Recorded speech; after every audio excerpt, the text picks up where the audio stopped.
Start your summer road trip at Midas and get up to $30 off your next repair service. Plus, get a free closer look vehicle check to make sure you're road trip ready. If you need brake service, an alignment check, or tune-up, hit up Midas for up to $30 off. For more details, request your appointment at Midas.com. Now, the rest of the story. It was actually available in drugstores, over the counter, well over a century ago. You could just walk right in and buy it. And I'm thinking of one drugstore in particular, Garwood's Drugstore in Evanston, Illinois. Local church groups had long protested the product's ready availability, and the Evanston Town Council went along with the protest, banning its sale on the Sabbath.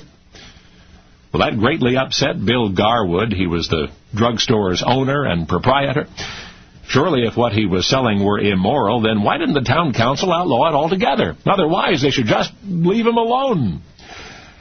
But the Evanston authorities did not leave Bill Garwood alone. Spies were sent to check up on him. The city ordinance was clear. If they could just catch Bill in the act, if he were discovered just once to be pushing the stuff on the Sabbath, then they could lock him up and be done with it. Well, after a while, Bill understandably became paranoid. Even though he was complying with the ordinance by now, he found himself watching for anyone who might turn him in on some trumped-up pretext. And I ought to mention at this point that the terrible something Bill could not sell on the Sabbath was, no, really? The ice cream soda. That's right, the ordinary, everyday drugstore ice cream soda was the bubbly band in Evanston. You know, Garwood's even then was a landmark of sorts, a place where the whole community just naturally gathered to meet and shoot the breeze, mostly two at a time.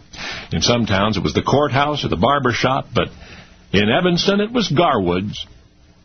Now, just outside on the corner was a fine, big shade tree. Hi, this is Angela Warner for Warner Stellian Appliance. Do you have a dishwasher that doesn't really wash your dishes, so you have to? Or a refrigerator that kind of keeps your milk cold, and you've just been waiting for that right time to buy? Well, right now, Warner Stellian has the lowest prices of the season, with exclusive savings like free dishwasher installation on brands like Bosch, and an instant bonus for each additional appliance you buy for up to $1,000. See what I mean at WarnerStellian.com. Bill had rigged up a signal bell at the curb within reach of passing carriage drivers. That way, Bill's patrons could ring for service without getting out of their carriages. They could even ask for an ice cream soda to sip in the shade of that big old tree. A drive-through drugstore. Curb service over a century ago. Much of Bill's income came from those sodas. In fact, he sold so many that they paid for his entire stock of drugs, and the sodas sold for only a nickel apiece. But then in 1875, a wave of reform hit Evanston. That's when the city ordinance came into effect, the law which banned the sale of ice cream sodas on the Sabbath. For one thing, argued the moralists, it was a frivolous concoction, not the sort of thing decent folks would consume on the day of worship. The main objection, however, was to the soda water itself, the carbonated water. That was the essentially evil element, they said. And so, proprietor Bill Garwood, watching his drugstore business grind to a halt one day a week, conceived of a way to retaliate against the high-minded Evanston Town Council.